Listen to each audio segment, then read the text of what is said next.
Hi everyone, Christina Werner here. Welcome to another video for StamPtember.com. Today I'm introducing the Sweater Weather stamp set from the Greeting Farm. This is a STAMPtember collaboration stamp set, and the images in the stamp set are super cute. For those of you who love to color and paint, this is going to be a great set for you.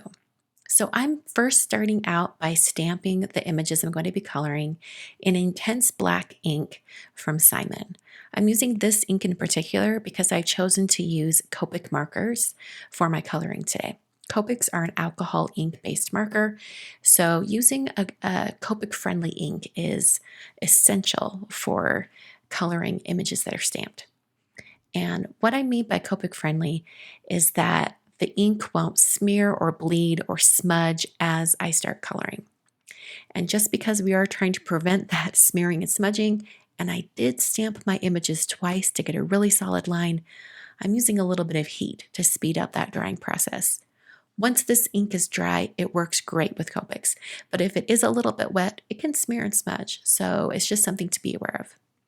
So I'm going to go right into all of the coloring, and I've chosen to color my girl here with this amazing hair. I love her hair. I love coloring hair. In fact, years ago, that is what got me into Copic coloring. I wanted to color images like this where there's just a lot of hair. And even as a little girl, when I would color in coloring books, with the Disney princesses and whatnot, I love to color their hair.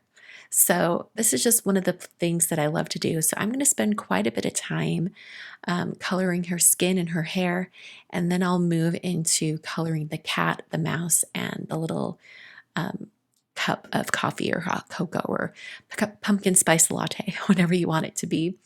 I'm going to turn on a little bit of music so you can enjoy the coloring process. But after I finish coloring, I will cut them out with scissors as well.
the ways that you can make any images that you fussy cut out look absolutely perfect is by taking a black marker and painting the edges of the cardstock.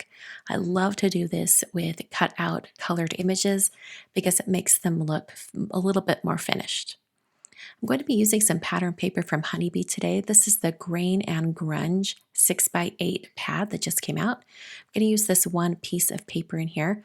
I'll set that aside for a bit and do some ink blending. Now I'm going to do one of my ink blending combos.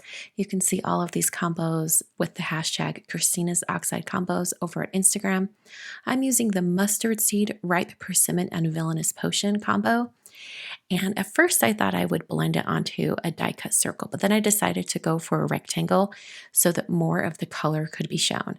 So I'm going to do some ink blending with Distress Oxide inks, which are so creamy and they just blend together so well.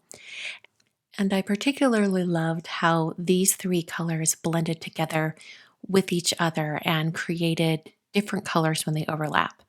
So traditionally, you don't want to put a purple and a yellow. You don't want to mix those together because they give you a brown. But this gave a nice kind of autumn brown tone.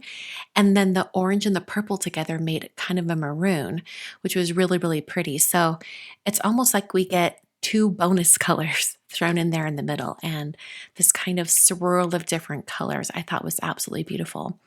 And at first, when I did it on that circle and I put my images over the top with the girl and the cat and the mouse, it just covered up too much of the blending and I really missed that color. So that's when I moved to this rectangle shape. This is 5.5 inches wide, so it's going to cover the entire width of my card front.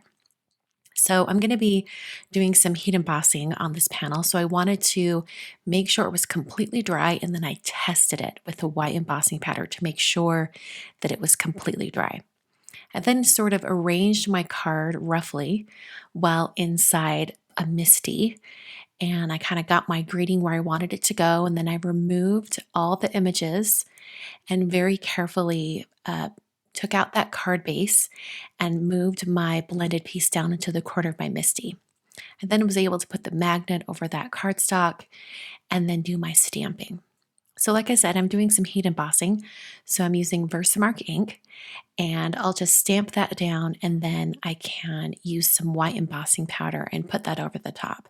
You could definitely use white pigment ink for this and not do the embossing powder, but I really love the stark white look of white embossing powder. So this is Alabaster embossing powder from Curtis Monroe, and I just hit that with my heat tool until the powder was melted. So I'm starting to assemble my card now. I've already put that pattern paper on my card base, and then I use some extreme adhesive from Tombow to adhere my blended panel. And I'm going to take a white dashed line and go around the outer edge of my blended panel just to give it a little bit more of a refined finish look. And then I adhered all of my little critters and the little girl. Or I'm not sure how old this girl is. She's got a purse. Maybe she's out shopping. She's going out and buying that pumpkin spice latte. But anyway, I added a little bit of shadow underneath each figure using an N2 gray marker. That just finishes that off a little bit. The last thing I did was added a rounded corner on the top two corners. I'm just using a We Are Memory Keepers corner chomper for that. And that finishes the card.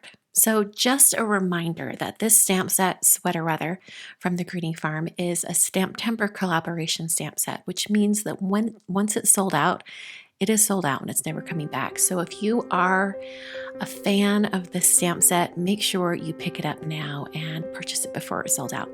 Thanks for watching, and I'll see you guys in another video very soon.